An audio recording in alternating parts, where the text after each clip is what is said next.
government and this association.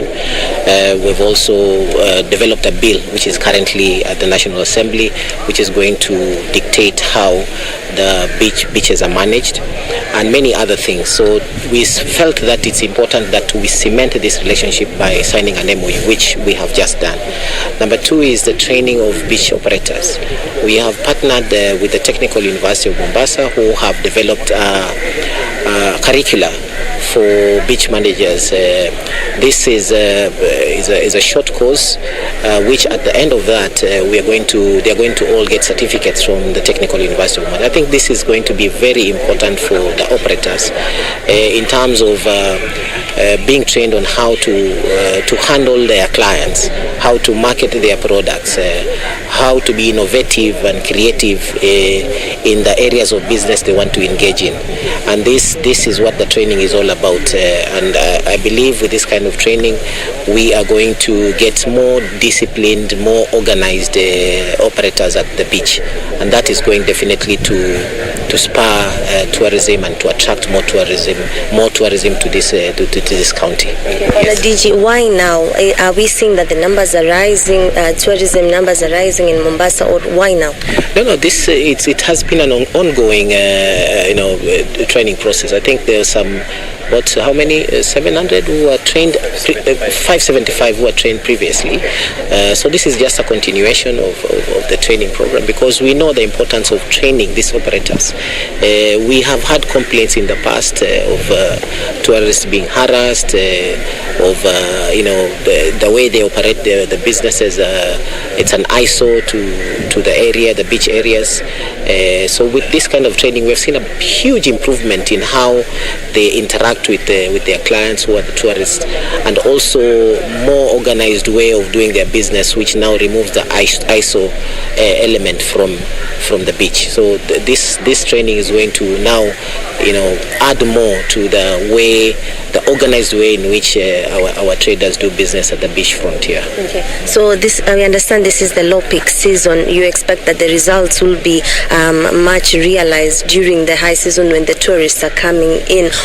What aspects in particular are you willing to see or willing to invest to ensure that tourism still stays afloat during that peak season? Well, with now the beach operators trained and having the capacity to be able to interact in a more effective way with the tourists, I was giving an example. If someone comes to your house and the house there is an issue, and if they complain about it and you don't fix that problem, they will not come back again. But now here is an opportunity where we have been the problem has been addressed to us, and we have actually done something about it. And we believe that with these trained operators, they will be able to engage the tourists in a more effective way, more friendly way. They are going to also know how to have innovative ways of approaching their businesses. Not all the traders doing one kind of business, but they will have diverse ways of engaging, and that way the demand for their produce or their service will even be more. Okay. Yes. That was the Deputy Governor of Mombasa, Dr. William Kilingi, just giving us an insight of what to expect for these 600 beach operators. We'll be joining also with Victor Shitaka just to tell us what more we can expect from the tourism sector as they gear themselves, they ready themselves out for the high peak season that is coming in a matter of months. Back to you, Ben Trenjo. Thank you so much. That is Junei Karisa live from Mombasa. And as you have seen, talking there to Deputy Governor Mombasa on how they have signed an MOU and a training specifically for over 600 beach operators to make our beaches more safe, improve the standards, more clean, and of course more professionally managed. And of course looking at the tourism sector that has had a hit by the COVID-19 pandemic, and of course waiting for the peak season. It's quite a good initiative. We'll be bringing you more on that. But in case you just joined us, this is Newscheck. I'm Ben Trenjo, and we are looking at matters property and affordable housing, which is one of the key pillars of the Big Four agenda by the President. And I'm joined by George Moro, who is the CEO of Mizizi Africa Homes, who is trying to unpack for us some of the things that have transpired during the pandemic and some of the incentives that they can be given by the government so that to make the property sector more robust and vibrant and affordable for all Kenyans.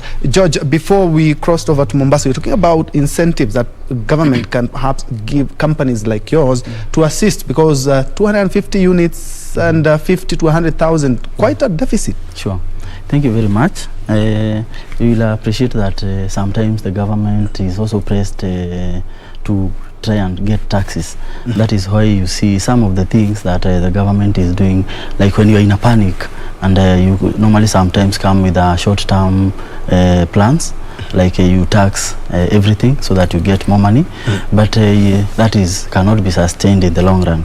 In the long run, what I would like to encourage the government, we have such a sector like the real estate sector and affordable housing, which has so much potential, because we can tap some of the money that is being remitted from people in the diaspora. We can have more people making use of the pension that they will be receiving. We can get more people getting mortgages, and all that money is channeled to the real estate, and that money goes back now to the economy. And what I can encourage the government is to look now at the bigger picture. Yes, maybe we may require to use this short term, maybe in the short term, but it should not continue in the long run, because, for example, things like steel is a very crucial part of construction, and when you tax, let's say like steel, you tax cement, you tax some of these basic things that are required in the construction, you actually now bring everything to be so expensive. Like, for example, as we know that the cost of fuel continues to increase, and it is very crucial, because these are the things that we use to come up with the movement. Basically, in the long run, it becomes very expensive for everybody. But if we can try and make the conducive environment for these sectors that are can be able to generate more money, and the money can go back to the government, I think I can encourage the government to do that. Let us give incentives like steel, cement, or the construction materials, and in the long run, we are going to make houses affordable, and we are going to get more investors, and hence more money in the economy. And talking of building houses, of course, it's a big cost, whether it's a house that you want to live in or an office space. And we have seen with the new technology coming in each and every day, we have seen now we have interlocking bricks that we didn't have, let's say, 10, 20 years ago. We're seeing a lot of construction of houses using containers. Can this bring down the cost of housing, and should we embrace it more so that we may actualize the affordable housing? Thank you very much. As we know that information is power. Yes. And most of us people have not traveled a lot, and we know that, like the government, if it has an interest in something, they normally go out of the way. We have seen people being sent to other countries to do research and on how we can lower such and such costs. And I was surprised to know that China, they actually come up with an apartment even within a very few days, because they make use of those interlocking blocks, and the house is very, very stable. So what I can actually encourage the government and people who maybe go out of the country to benchmark, let them bring that information. If we can utilize the interlocking blocks and make affordable houses cheaper, and let them give us that information, we'll appreciate. In the meantime, like for us, Mizizi Africa Homes Limited, we use the conventional method, because we know here we have the readily available materials, like we have stones locally available. If you go to Ndarugu, we have sand. If you go to rivers, especially in the Ukambani areas, in Naivasha, we have the sand. So we normally make use of what we have. But that is not to say we do not welcome other methods that could be more effective, that like containers that can be better. We welcome those ideas, and the containers, we have seen people coming up with to shops, such things. It's something that is commendable. Looking at our diaspora brothers and sisters, they are really putting in a lot of money in the economy. Sure. And one of the things that they are really investing in is real estate. Have you seen that boom? Sure. And what more can be done to actually encourage them to spend more on housing projects so that we may actualize the affordable housing project? Of course, when it comes to the property, when you are not there, a lot of people shy and say, when I come, I will buy when I come, when I can see it. True. Yeah, very true. And from we, Mrs. Africa Homes Limited, we can give a testimonial that sure, people in the diaspora, they want to invest back at home because especially with the corona, people have seen that period, people were locked in the houses, they were being quarantined, isolation. People saw that life there, for sure, it is difficult. When you're not busy, life is difficult. And now people, they actually, some of them joining groups. We have groups of people who are joining up so that they can construct back at home. And by so doing, these people are bringing this money. So that is a big opportunity that we can tap, and we as Mrs. Africa Homes Limited are tapping into that.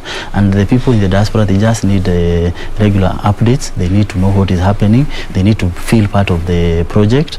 And if that is encouraged, I can assure you, we have seen during that corona period, for sure, a lot of money that kept the economy afloat was remittances. And most of the people, as you have correctly said, they send money to their relatives, and that money is not put into the proper projects. So for us, Mrs. Africa Homes Limited, we have positioned ourselves, and we are welcoming people in the diaspora. We will be giving you regular updates, and this is something that should be done across board, all over, even with the government. If people are investing in certain project that is run by the government, let them be transparent. Let them give the people the information, because there is so much money that we can tap out of the country, back to the country. And talking about money, you bear me witness, George, that in the last couple of years, we have witnessed some companies coming up with very enticing offers of even greenhouses, of plots and houses, only for them to shrivel up and go down with billions, if not millions, of hard-earned Kenyan money. How can we protect a consumer like me? Because, of course, I will be skeptical if George lost a couple of millions and he hasn't even gotten the property.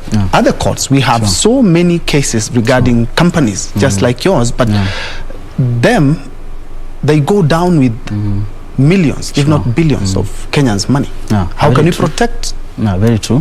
In the previous years, we have seen schemes, as they are called, and also pyramid schemes and other schemes that are related with the real estate sector. And these schemes have gone down.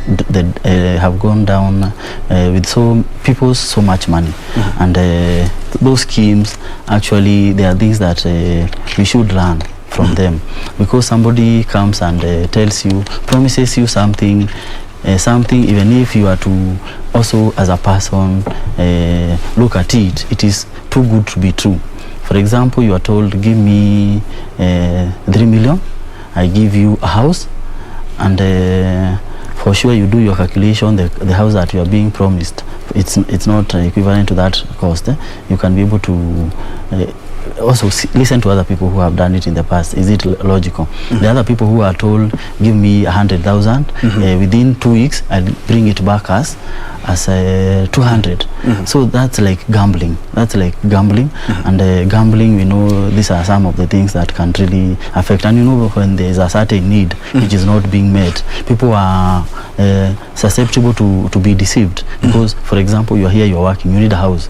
You are very likely to be deceived by somebody who is out there, who is giving you those promises. They know what you want to hear. They tell you what you want to hear. But even if you look at it logically, you can be able to see this is not possible. So what I can encourage somebody who maybe wants to invest in the real estate sector, it's good also to listen to other people. It's good before you put your finger somewhere, maybe somewhere somebody else has already been beaten. Do your due diligence. Do you believe that perhaps we need more legislation to to cover consumers, because Sure. they are the innocent and they are the one that who are on the receiving end when Sure. it comes to schemes like this. Sure. You will be surprised that some of this money that those people are swindled, it went to somebody's pocket. Maybe they diverted that money to their own personal benefits. So yes, we need regulations whereby if a company has taken people's deposits and that money has been channeled maybe to that person's personal property, it is only good and it is only fair that that property can be taken, maybe sold, and it's put into a receivership, and so that the people can be able to receive back their money. Yeah, it would be, actually we need such a law so that people can even be more confident, because now people Yes. have the fear. So for a company, if you are used to taking money and maybe diverting it to your personal needs, know that that property will be taken and sold and returned to the people, or your company will be put under receivership. A receivership is whereby now people who are able to manage the properties will come in, and you will go empty-handed. Your company will be put under receivership, so that the people who are there at the end of the day can get what they had desired. Looking at this financial year, the government did set aside 13.9 billion shillings for the affordable project. How do we rope in companies like, because at the end of the day, we did talk about the deficit, which is quite huge. Sure. And if we engage partners like your company and other companies, Sure. we'll be able to actualize that. Sure. Yeah, if we are able to put the private companies in partnership with the government, it's possible, because government holds huge chunks, and they maybe sometimes do not, they have so much they have to do. So if the people can hold hands with the government, for the maybe the government to provide the roads, to provide the electricity, the amenities that are required, security, and what have you, you'll be surprised that some of the land that the government holds, and it is seen to be remote land, with the maybe opening of roads and electricity and water, that area people will go and also occupy there. So if this partnership can happen, I'm telling you for sure things are going to be good for the government. Give the land, give the security, give the roads, give the electricity. Now also involve the private developers to come and do the construction. They also ensure that you protect the consumer.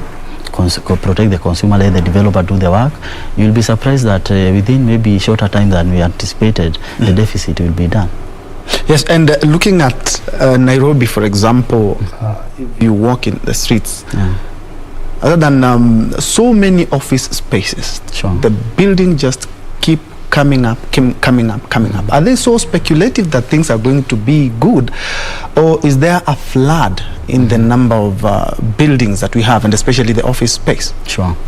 You will be surprised that most of these houses that are coming up, they are being done by foreigners, people who have come here to invest. And this is because they believe in our country, because our country actually is being seen as it's very attractive, because this is a country that is peace-loving. If you compare with other African countries, Kenya is a country that attracts a lot of people, and that's a good thing. And I can assure you, those houses, they may be empty right now, but if the policies that we put in place, if the politics we do it well, we are going to revive our economy, and we are going to attract investors in very huge numbers, and those houses are going to fill up. In 10 seconds, before we head back to the KICC for the Iebc interviews, what's the future of the market or the affordable housing in the country? Yeah, the future is very bright, and we want to thank God, because actually with Corona, it has taught us that it is time we start relying on ourselves, depending on ourselves as Kenyans. Let us believe in ourselves. Let us now stop putting our faith so much in politicians who sometimes disappoint us. Let us hold hands. We as company people, let us come up with companies that are also reliable. We do not have to disappoint ourselves. People who are outside there, let them feel safe to put their money to us. And also when we do that, we are going to create a better future for our children, because for sure we do not only look at ourselves, we need to look at the future generation that is looking up to us. Thank you. Indeed, thank you so much, George Mburu, and thanks for your time. Sure. That has been George Mburu, who is the CEO of Mizizi Africa Homes. We're trying to look at some of the issues affecting the industry and the actualization of the affordable housing project. From here, we now cross over to the KICC, where the Iebc commissioners' interviews are currently underway.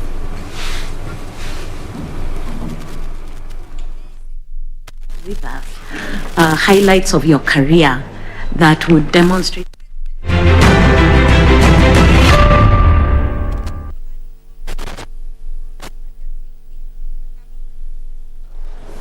Thank you, Madam Chair. I'm Juliana Bonge Cherera from the County Government of Mombasa. I'm currently the accounting officer, the county chief officer in the executive department. Thank you for your question. You asked me my career path. I am an educationist by profession. My first degree was education and Bachelor's of Education Arts. I did Kiswahili and Geography. Then I mastered in Education, Leadership and Management. Later on, I did Diploma in Project Management at Kenya Institute of Management, and then I also did Diploma in ECD. Yeah.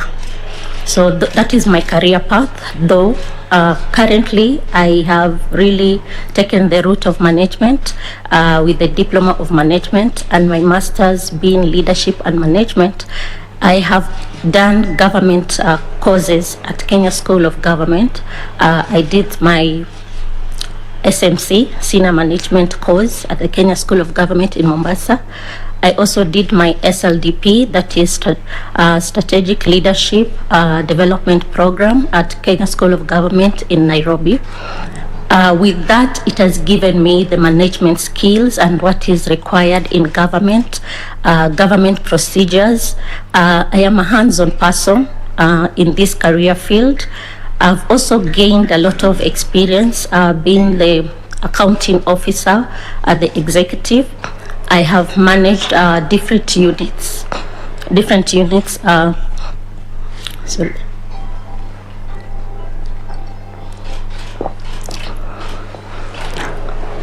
At the executive, I've managed different units like the county attorney's office.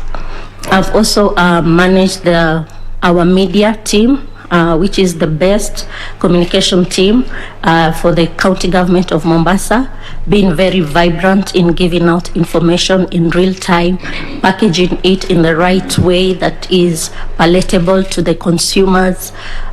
We are very vibrant in branding Mombasa because we know that it is a touristic town. It is also a port city.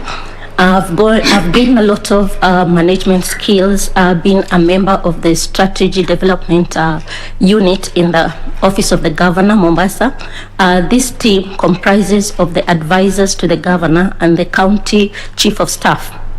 Now, what we do as a team, we scan the environment and we look at the gaps that are there in delivery of projects, and we look at where are the challenges, why are these projects not being implemented in the right time.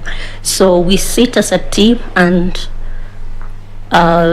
formulate strategies, and we do concept notes that will go to cabinet to be discussed by the cabinet.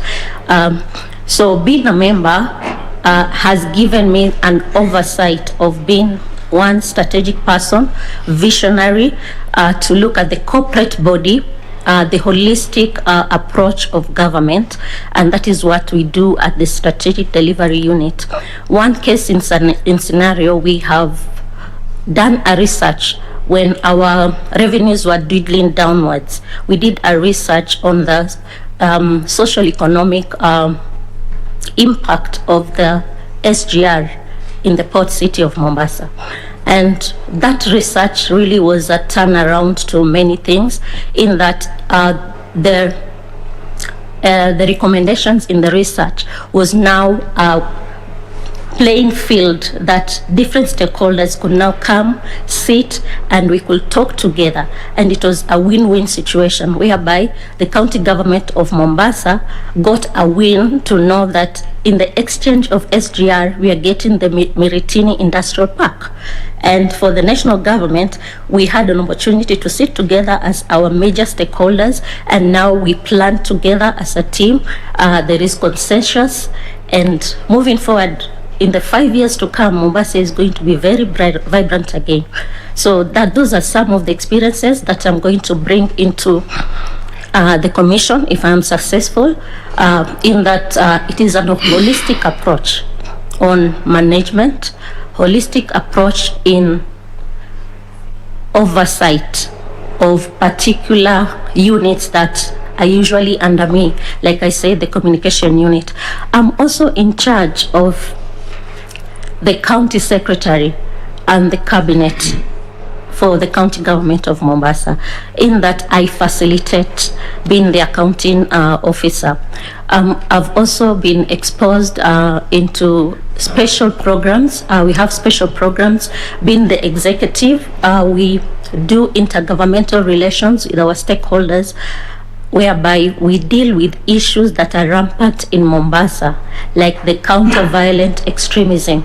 We have a directorate that we initiated and formulated in our organization structure, whereby issues to deal with counter-extremisms have been handled. We go down to the grassroots level and we talk to the Mama Mboga, we talk to the youths, and we talk to every stakeholder so that we are able to live together in cohesiveness. We are the best county in terms of cohesion and integration, whereby we are all inclusive.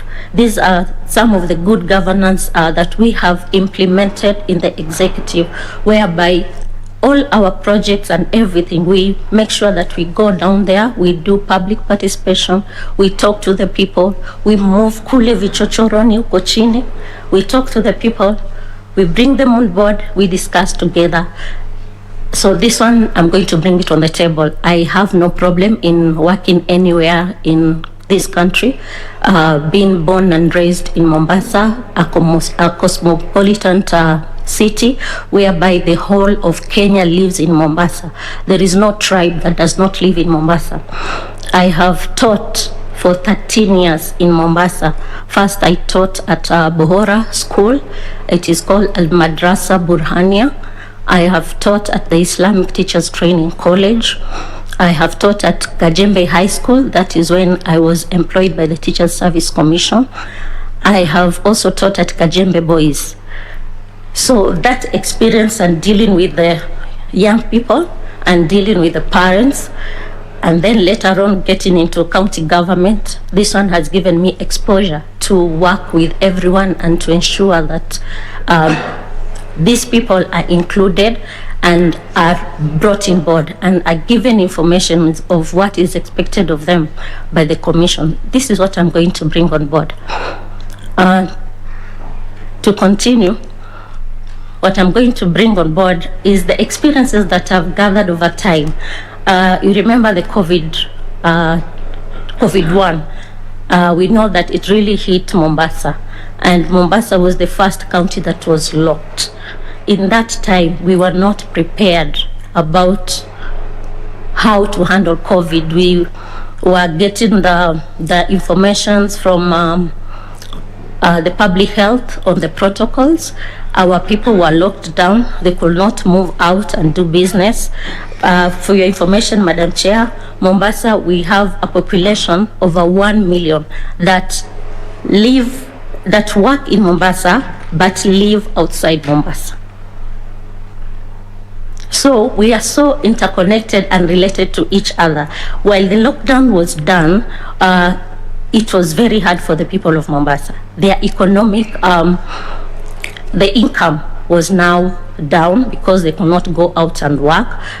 So what we did as the strategic delivery unit, we quickly formulated this, the Mombasa County Nutrition, Household Relief and Nutrition Program, whereby we partnered together with private sector.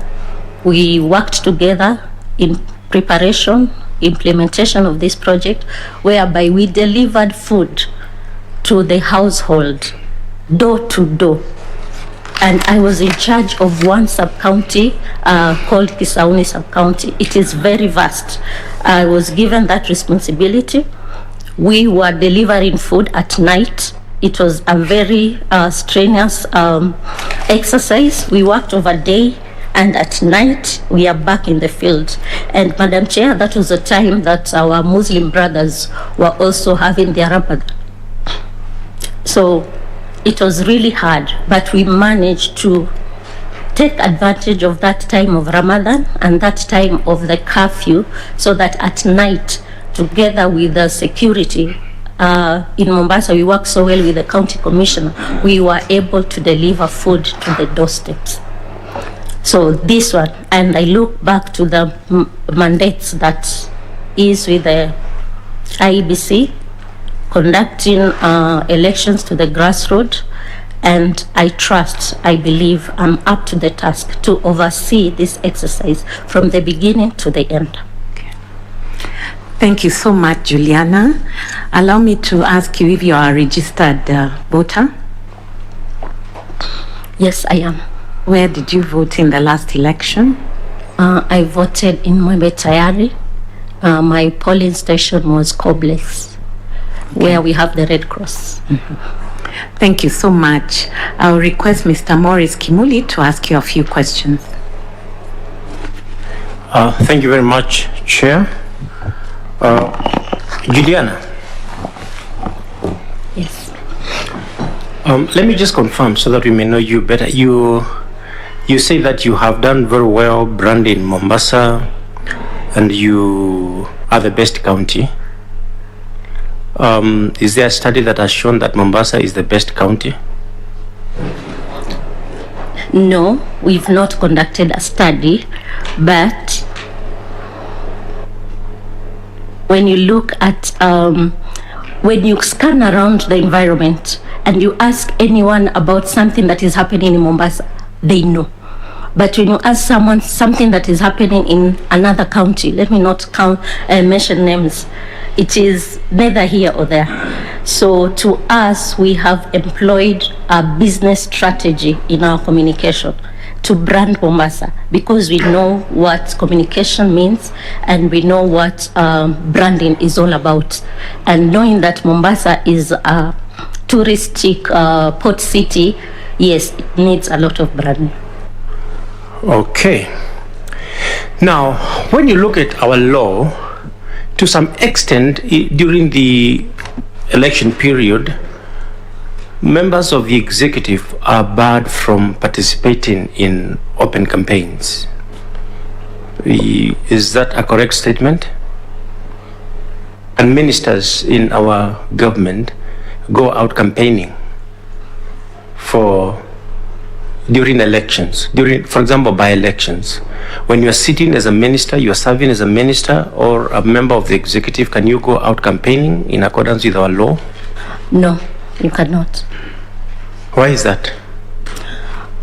Because they are state officers, and because they will use public fund to go out and campaign. They are not allowed to. Are ministers, let me call them ministers, they're not ministers by law, at the county level, also state officers bound by the requirement not to engage in campaigns and political activities, partisan political activities? The executive committee members, they are state officers. They are not public officers.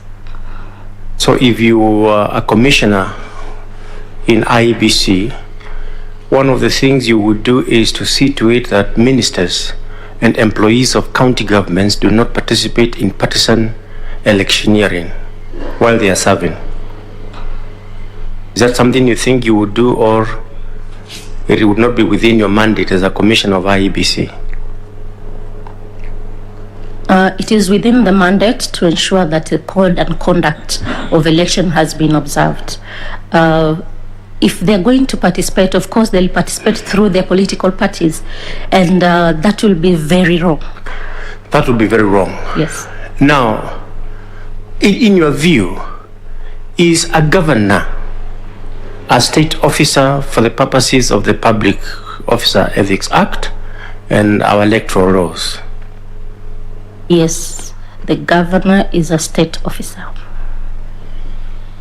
And therefore, by necessary implication, therefore, Juliana, a governor would also be barred from going out and engaging in partisan campaigns. No. It's a state officer. The governor is a state officer who has been elected by the people. He is also a politician. He carries two hats.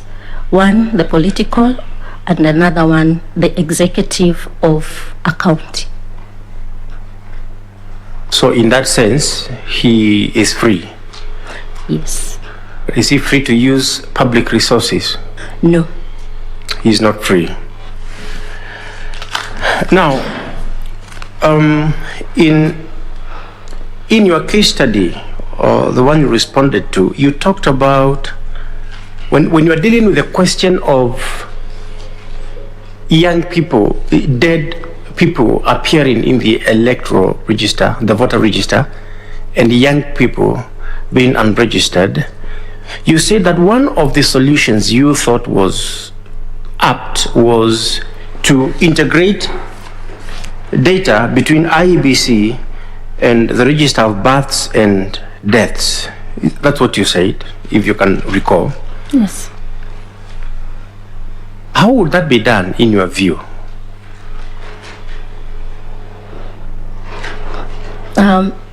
That one is very possible. That the office that deals with deaths and births, the Office of Registrar of Persons, the system should be so interconnected with the data that we have at Iebc, so that when death has been reported there and they expunge that name, it gives a red alert on this other side, so that there is communication. Like I'm seeing a red alert here, what is happening? Then it is communicated to them, to Iebc, that this person is normal.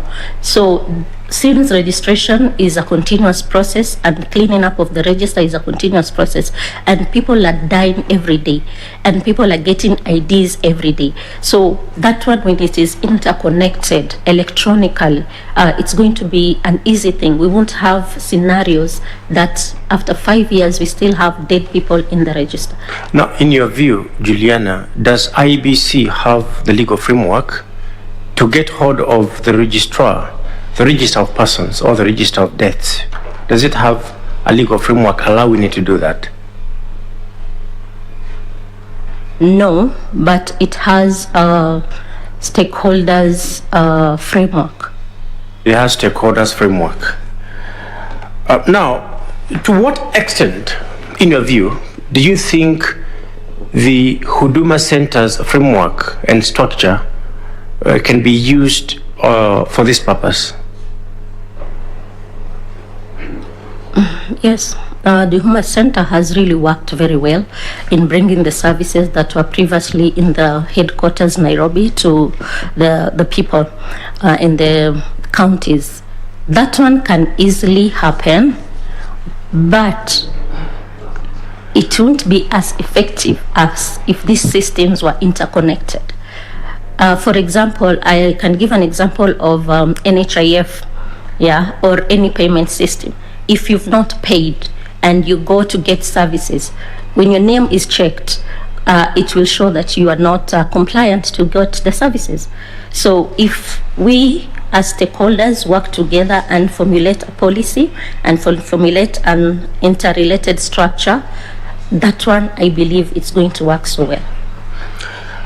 Okay, so you believe that there is a place for technology in this integration? Yes. You believe there is a place for technology. Now, in Mombasa, the best performing county, according to you, how have you employed technology? to ease service delivery to the members of the public? Briefly. Yes, we have employed technology. We have the B2G, business to government, whereby people can log into the website and check us and inquire of anything that you need from Mombasa County, the services that you need. So you log in, www.mombasa.go.ke, and then it will open up the page, and then you will inquire anything that you need. Even when you go to eCitizen, we are registered under that. And I know there are only few counties that are registered on eCitizen, and that's where you get government services. So Mombasa is compliant to that. We use technology so that our people can easily access our services. The services can be like payment of business permit, can be payment of land rates, can be just inquiring of the ECDs and the functions that are devolved to the government. Okay. Now, just one more question. Do you know if there is a vacancy in the office of a member of parliament? Do you know within what time a by-election should be held?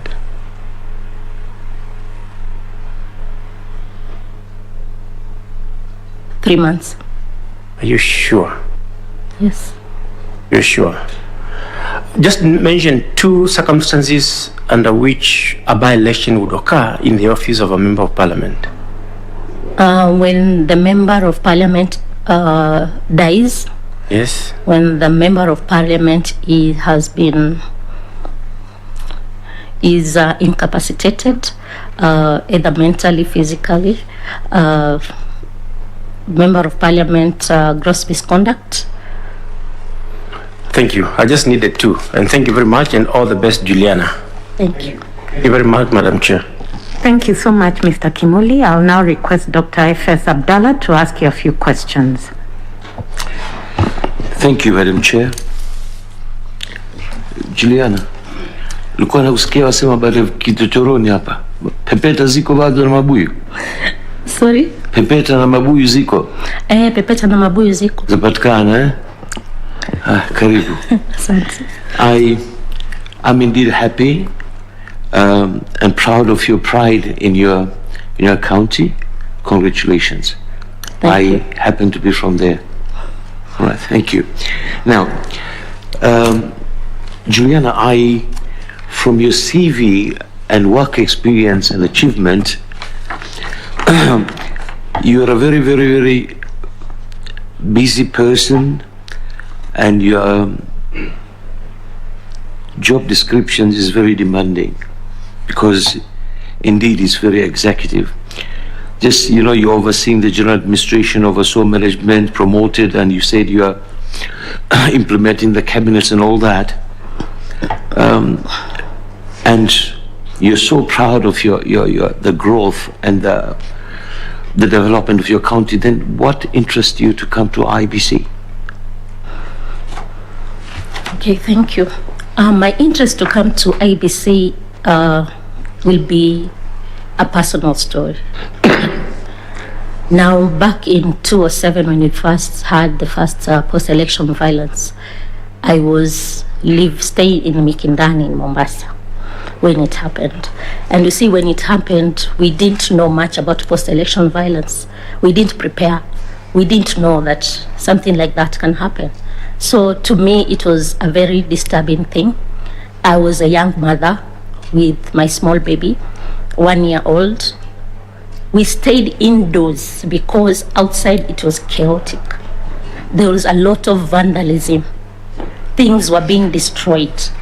And as a young mother in the house, we reached a point that we didn't have food supply in the house. At some point, we just stayed the whole day. We just took black tea. There's nothing. We had money. I was a lecturer at the Islamic Teachers Training College with money, but you cannot do anything. So that scenario took me aback to not only being a voter in this country, but to look at the management of elections in this country. So that was my turning point. When I look at elections, I'm not seeing myself just like a voter to go and choose my leader. I look at it in the terms of management, administration, what went wrong, what is it, does it have to repeat again? Are we making Kenya a better place to stay? Are we leaving a legacy to the young people? So it's personal and it's very emotional. Thank you very much. And now, Juliana, corruption is rampant vice that our country is grappling with. What measures can be put in place at the Commission to mitigate against corruption as a potential risk?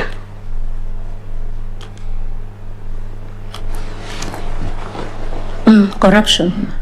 First is to enshrine to the people the legislation that have been enacted, the code of conduct. It needs a continuous education so that someone knows the do's and don'ts. Someone knows the repercussion of this vice, the corruption. But I believe more so, on top of that, there is something that is more personal. People need to be ethical in their way of life. So it is a personal thing first, then the rules and the do's and don'ts will follow, and then we become a better society. But because of this gap that is there, the ethical individual responsibility that is not there, we go to administrative enforcement of the laws that are there, so that now we curb corruption. Thank you. Now, in the consolidating strength and efforts of the Commission and the Secretariat is key for the success of the Commission. What initiatives would you put in place which would strengthen this collaboration? Sorry? Right. Consolidating the strengths and efforts in the Commission between the Commission and the Secretariat is key for the success of the Commission. I'm sure you've been reading the difference of opinion and strangling here and there, right? What initiatives would you put in place strengthening this collaboration between the Commission and the Secretariat? Yes, the collaboration between the Secretariat and Commission is very important. Strategies to put in place is first to make the two teams understand their roles and their mandates, because as I read their strategic plan of 2020-2024 and the Constitution, it is clear that the mandate of the Commission and that of the Secretariat is different, in that the Commission deals with policy level and strategy in giving strategic direction and vision, and then oversight of the Secretariat. Then Secretariat do not have those mandates. The Secretariat is the implementing arm of the Commission. They are the administrative arm of the Commission. So these roles do not clash. Now, if both teams will understand their roles, then things are going to be smooth. I'm drawing an example from where I'm coming from. We have the county executive members, and then we have the chief officers.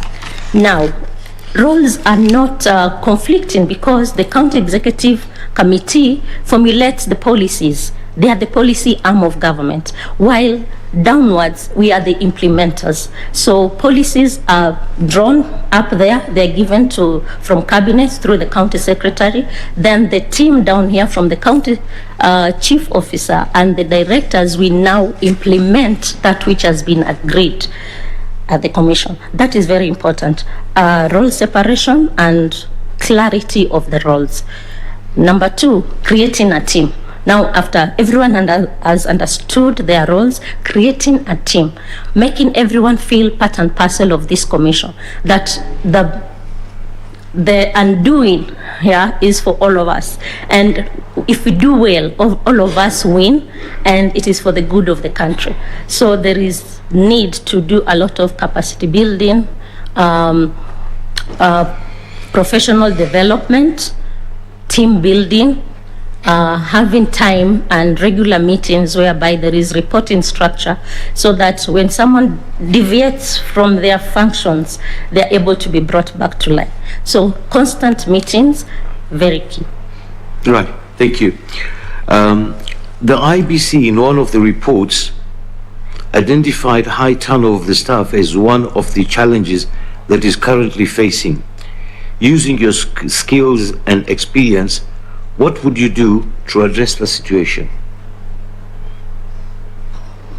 In one of the reports of the IBC, one of the problems they're facing is the turnaround of the staff. Yeah. How would you use your skills, because you've been in this, to address this issue? Okay. Because I'm sure you'll appreciate, then you need to start again. If the staff keep on moving out, then of course it delays the train to move on. Yes, thank you for that question. Now, staff high turnover from the commission being a problem, it's an indicator of something. And as a commissioner, if I am given this chance, is to not give a blind eye to this issue. There is an underlying problem why people will just want to leave. We'll do an internal study to find out what really is happening to the staff. One, I can just pink something. I say maybe the staff in IBC are facing insecurity problems. Of the tenor, yeah? It is insecure. Maybe there is profiling, yeah, because of the kind of political environment sometimes we get ourselves in. Now, that one is very serious, because if the human resource is not comfortable enough to stay in that organization, it means that we'll not have the manpower to implement the strategies and the things that have been put in place. So what I will seek to do is to get down into the problem and seek to find solution. If this solution is through collaboration with other stakeholders, yes, we'll go for it. If it is through legislation and lobbying the National Assembly to enact those draft bills, so we will do it. Because one thing, the staff of an organization is the engine of that organization. Do you foresee any challenges in putting this together? Challenges are there in every What do you see? I'm seeing there's a lot of lobbying. It can be personal. For the information of the panel, I've also graduated from Strathmore University with as a coach for executive managers. So what I've learned at Strathmore University is that the managers in an organization, they face or they go through diverse challenges, so that their input at their workplace goes down day by day. You can recruit someone this year, but within 3 years, they start doodling in their performance. It's not because they don't have the skills, not because they don't have the knowledge, but something in the environment has really affected them, and you can see it outwardly through their performance. Now, with my coaching skills, I will employ. If I'm busy, I'll talk to the commission. We get a consultant to have one-on-one with our staff and bring the morale back and sort the problem, because problems are there in day-to-day life, but they're there to be overcome. Thank you, Juliana. On a lighter note, maybe you should try and convince the counties of Kwale and Kilifi to give you the assignment of bringing back Korosho and Amadaf. All the best. Thank you. Thank you, Chair. Thank you, Dr. Abdallah. I'll now request Mr. Gideon Solonka to ask you a few questions. Thank you, Chair. Madam Cherera. Yes. What is a spoiled ballot? A spoiled Ballot. ballot. Yes. Okay, a spoiled ballot is one that has marks that are not on the intended box. intended space for voting. So that one will be spoiled. Okay, thank you. Define voter suppression in very simple terms. Voter suppression is making scenarios that will remove the right of a person to go out and vote. For example, what sometimes happens is you find that people's IDs have been taken. So on that voting day, they cannot come to vote. So that is voter suppression. So who is affected by voter suppression? Both the voter and the candidate, the best candidate that was supposed to win, because this is manipulation. That someone has manipulated the circumstances to remove the right of this person from going out to vote. Okay. Now, can you give examples of how voter suppression happens today? One is what I've mentioned, IDs being taken. Another one... Taken how? Maybe you can explain. Taken, maybe someone is doing business or something with a group of young people. Yeah, but because they are targeting election is tomorrow or the day after, they take their IDs and they will not return them until after election. So that one is strategically manipulation, because you just don't want these people to go out and vote. Another scenario that happened, there's a time when I was in Mikindani, and there was chaos that night, and the next day we were going out to vote. So by morning, people were scared to go out and vote. Yes, that is voter suppression, because by the time you realize everything is okay and security took over and everything is calm, time has really gone, and you feel like, really, do I go voting in the afternoon? So that is voter suppression. Okay, two good examples. And can you think of any one other?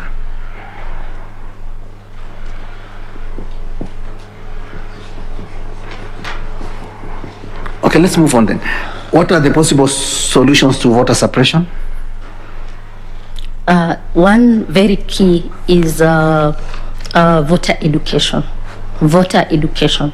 That this voter should be very aware that what is expected of you on the voting day is to have the ID and to have ABCD for them to be able to come and vote.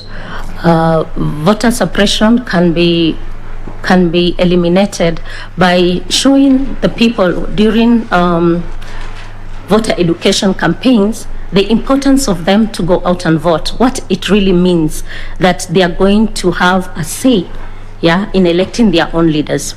And this one gives them the power to question the leader if they don't do what they promised them.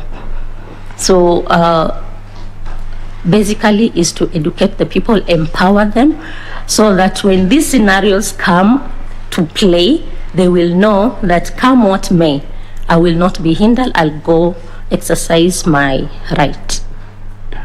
What about in the case of violence? You just spoke of violence. Was it in Kisauni? It was in Mikindani, Changamwe. Yeah. Changamwe, yes. Yes. So in that case, what will you do so that voters will have that confidence to go and vote? It is unfortunate that something like that can happen, but good enough, the security personnel were up for the game and they cleared everything. By the time you are hearing what really happened that night, it was just a gunshot. It was just something that happened at night and no one was hurt. So basically all the stakeholders, good enough, they are on the ground, their ears are on the ground. And during voter education, the people should be aware that everyone and the whole country is on the ground and nothing is going to happen to stop them from going out to vote. And also we give them numbers. In case of anything, call this number. Okay. Yes, a hotline number. Okay, thank you. Is it possible for a voter to transfer their voter's registration to an electoral area other than the one the voter is registered in? If yes, what is the procedure to be followed? Yes, it is possible to change your voting place. So what is the procedure? You walk into the constituency, ABC constituency office, where you want to transfer to. Then you explain your need, why you want to transfer, and then they will ask you of all the documents that are needed. You will take your BVR, the fingerprints, and your photo, and all that is going to be done internally. Then that officer will communicate to the officer where you are transferring from, and everything is going to be done. You will appear in that new role on the new geographical area where you want to vote from. And when is transfer of a vote an offense?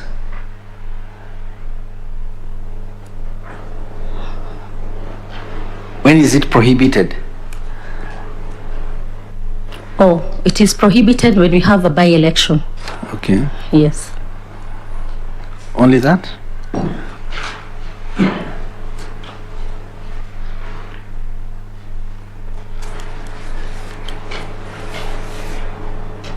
Can you, like, for example, mobilize people today that let us troop to this constituency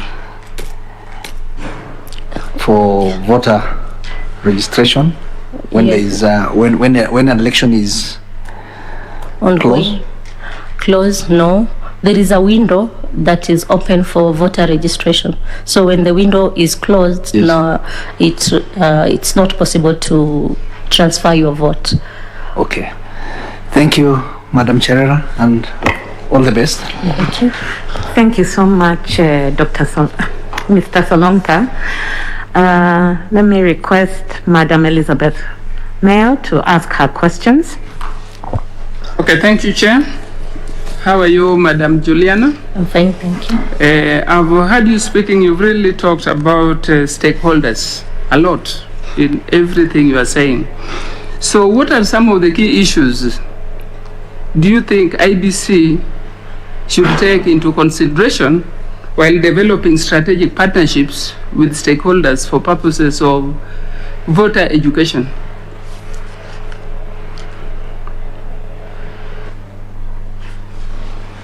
What are the key strategic considerations for stakeholders during voter education? Yeah.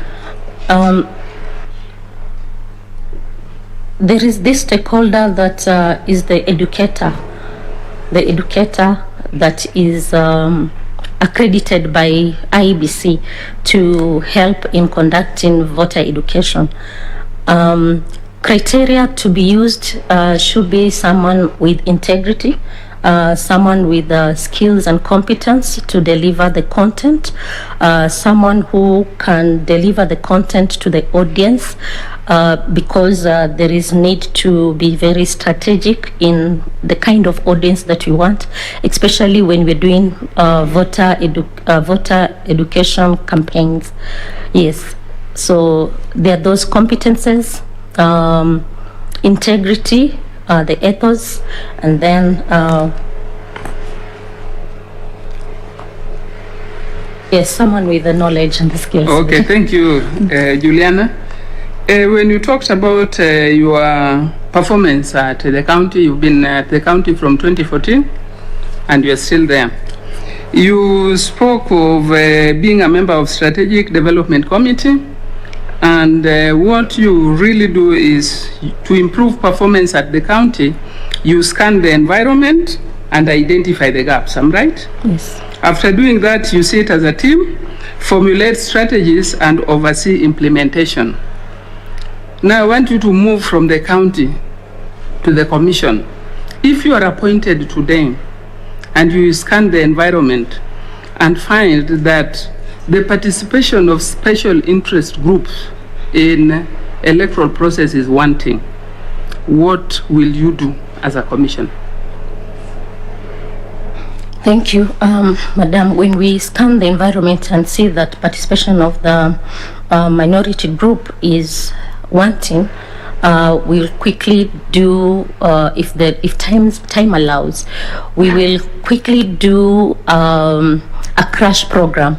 And for the crash program in management, I'll call it the RRI approach, the Rapid Result Initiative, whereby you give that team 100 days to perform their duties as quickly as possible to the targeted teams, if they are women, if they are people living with disabilities, that their numbers are down, but on the reality we know that they are more than what have registered.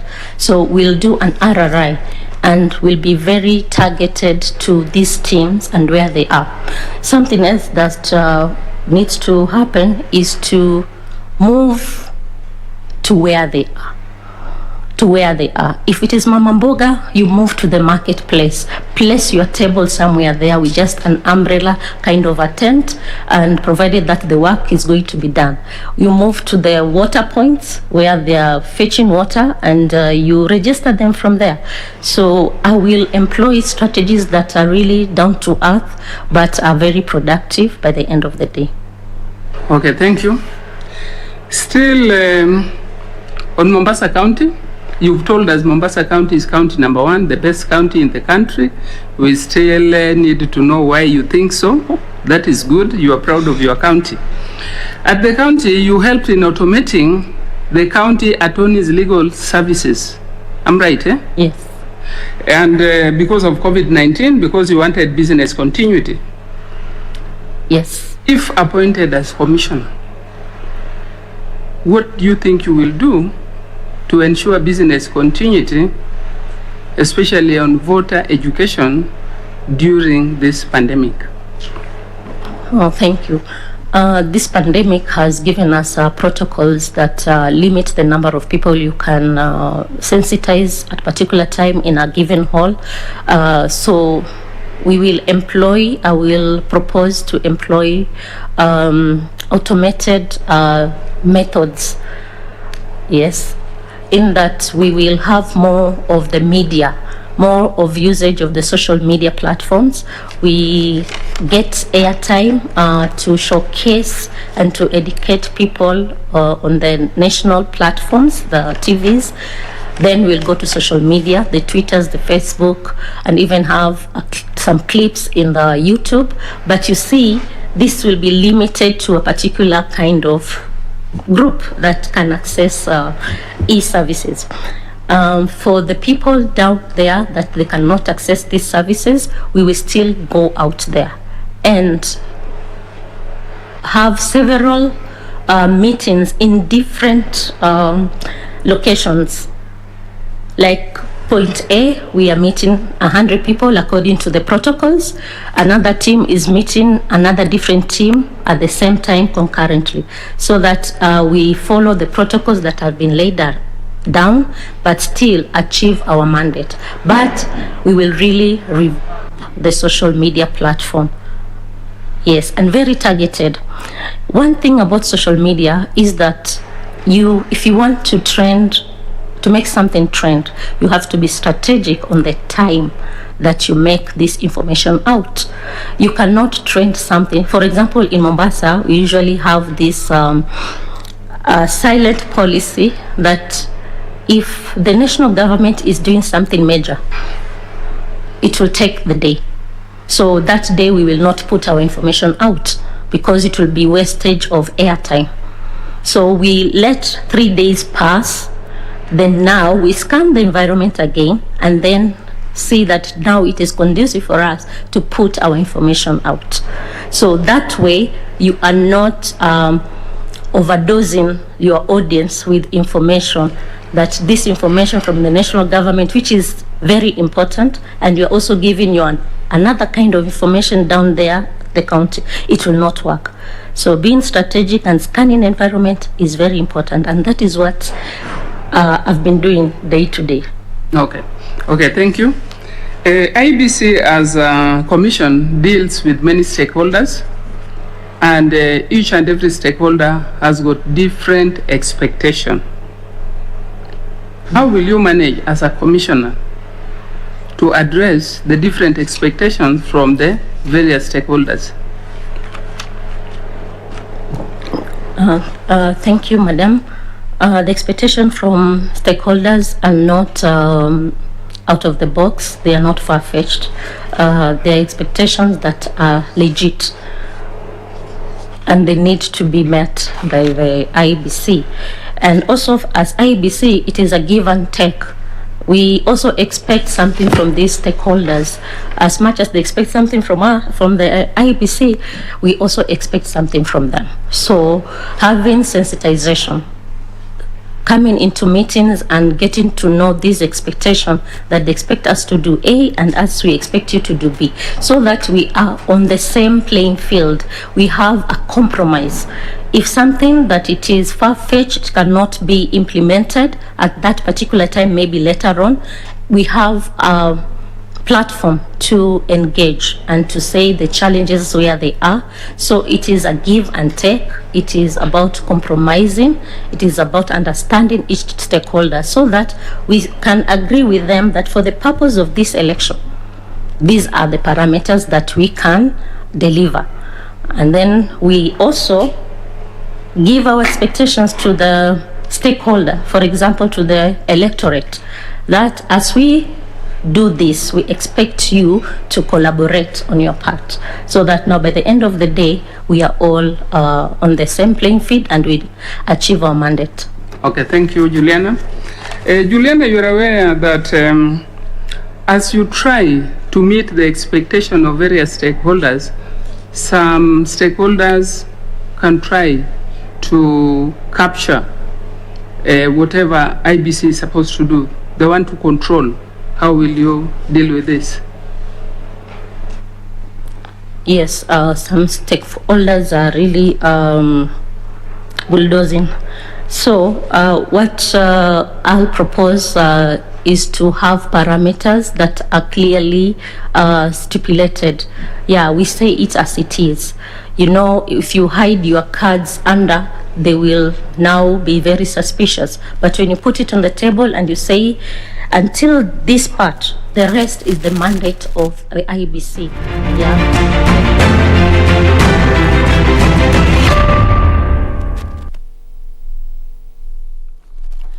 Na mtazamaji, hizo ni picha za moja kwa moja kutoka katika majengo ya KICC, ambapo shughuli ya kuwasaili wale makamishna ama wale ambao wangependa kuwa makamishna wa tume ya Iebc leo hii imeingia siku ya 6, na bila shaka aliyekuwa mbele ya jopo hilo leo wakati huu ni Juliana Cherera, ambaye bila shaka tu anaeleza wale ambao wanamhoji tu kuhusiana na kile ambacho atafanya kuhakikisha kwamba tume ya Iebc inarejesha ile imani kwa Wakenya. Baadhi ya masuala ambayo amekuwa akizungumza ni kuhusiana na kujieleza tu kuhusiana na kura ambayo imeharibika, pengine ni kura ipi, na vile vile ni juhudi zipi ambazo ataweka kuhakikisha kwamba anakabiliana na ufisadi katika tume ya Iebc. Jambo lingine muhimu ambalo wamegusia pale ni kuhusiana na ule umuhimu wa kuelimisha umma kuhusiana na haki zao wakati wa uchaguzi, na Juliana tu amesema ya kwamba kile ambacho atafanya ni kuhakikisha kwamba njia bora ambayo atatumia ni kupeleka ile shughuli ya usajili wa wapiga kura katika maeneo kama vile wale kina mama wa kuuza mboga, kuwatafutia tu mahali ambapo wapo ndiposa wapate kuelimishwa kuhusiana na haki zao. Na hivyo basi, mtazamaji, mjadala huo tunazidi kuandaa hapa kwenye studio na kuchambua yale ambayo yanaendelea wakati wa mahojiano hayo, manake hapo awali Joseph Kang'ethe vile vile alikuwa amefika mbele ya jopo lile, na ni mahojiano ambayo yatakuwa yanaendelea hadi wiki ijayo, na tutakuwa tunakuletea moja kwa moja hapa kwenye Tamrini na vile vile hapa kwenye KBC Channel 1. Lakini kwa sasa hivi, mtazamaji, hapa kwenye studio niko naye Milly Lwanga ambaye ni wakili. Karibu sana Milly Lwanga, tuendelee na huu mjadala kuhusiana na yale mahojiano ya kutafuta tu makamishna wa tume ya Iebc. Na pengine tukianza, ningependa tuanzie pale kuhusiana na kuelimisha umma. Iebc katika miaka ya hapo awali, unaona ya kwamba imekuwa ikitumia njia bora zaidi katika kuelimisha umma kuhusiana na sheria za uchaguzi na hata haki zao wakati wa shughuli ya uchaguzi? Kwa kweli hapo ndio mali kumekuwa na pengo kubwa sana kwa hiyo kazi ya Iebc, kwa sababu ukiangalia tangu pale awani imekuwa ni kazi ngumu sana kwa Iebc kufunza ama kufanya ile civic education.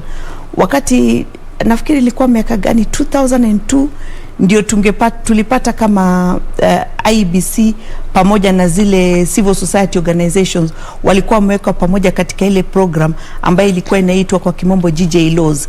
GJ Laws ilikuwa ile program ilikuwa imeleta serikali na civil society organizations pamoja, alafu kulikuwa na ile basket funding.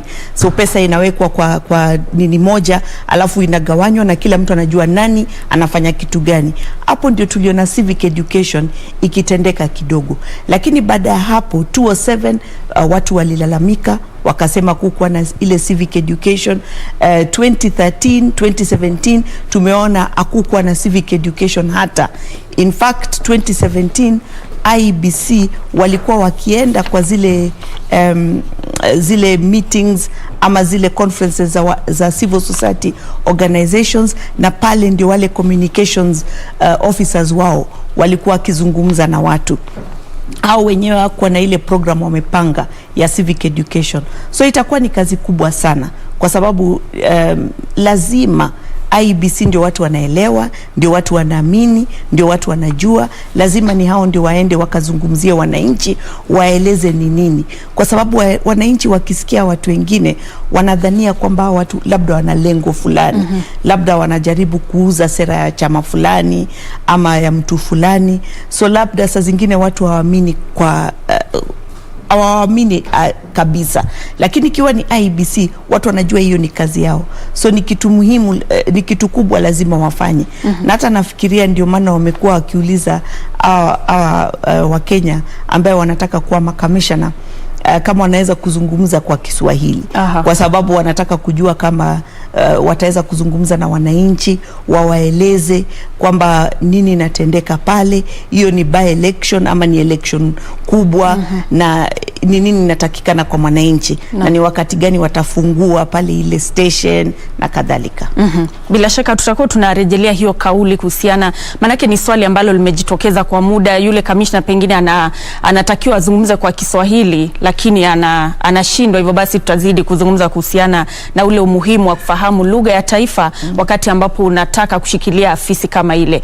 Lakini kwa sasa hivi, mtazamaji, ningependa tupumzike kidogo, kisha tutarejea hapa kwenye studio. Leo hii nazungumza naye Milly Lwanga ambaye ni wakili. Tunajaribu tu kuangazia yale ambayo yamekuwa yakijiri pale katika majengo ya KICC, ambapo shughuli ya kuwasaili au wale makamishna ama wale ambao watakuwa wanashikilia nafasi ya makamishna wa tume hiyo inaendelea. Kwa sasa tupumzike kidogo.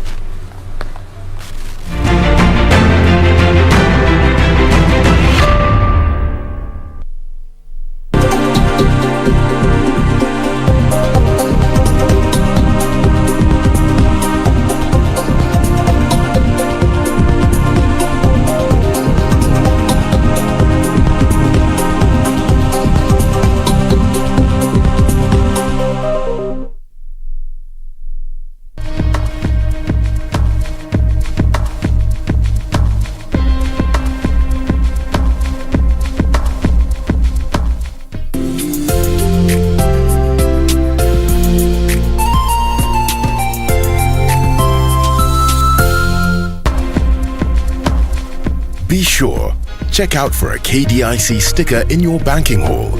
KDIC, protecting your deposits.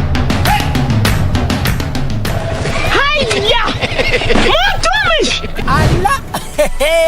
Nissan Serena ndio hii. Na unaweza kuwa wewe ndio tunapikia simu. Kodi ya Nissan Serena ni NS. Alafu kisha kwenye amount ni 50 bob. Hii Nissan Serena tunakupatia na shilingi 50. Kujiunga na QuickBid ni rahisi. Enda kwenye M-Pesa, bonyeza paybill, kisha weka business number 4032353. Kwenye account weka kodi ya bidhaa unayotaka na bid yako ya chini zaidi. Kwa mfano TV 16. Kisha weka shilingi 20 tu kama idadi yako. Weka bid yako pia kwenye www.quickbid.co.ke. Kumbuka, bid ya chini zaidi ya kipekee ndio hununua. QuickBid, bidhaa bora kwa bei ya chini.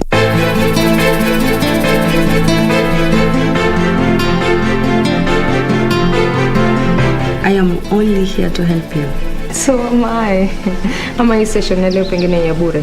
Ikiwa yote watu uhai itakuwa mimi kunishona mdomo. Sema nini wewe? Na wewe mwenyewe hata sijui sampuli gani. Wewe huyu wakuta majina kila sampuli, wewe uko hivi hivi tu. Kwani ndio anakulipa mshahara huyu? Ujeuri wako umezidi yani kabisa.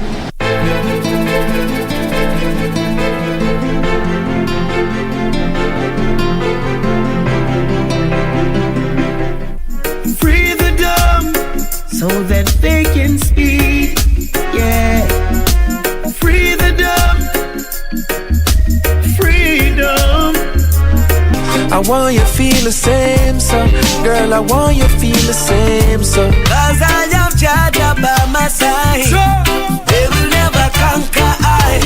Leave people business alone, yeah. Leave people business alone. Hide me in your rock, oh yeah, protect me from my enemy. What does this number mean to you?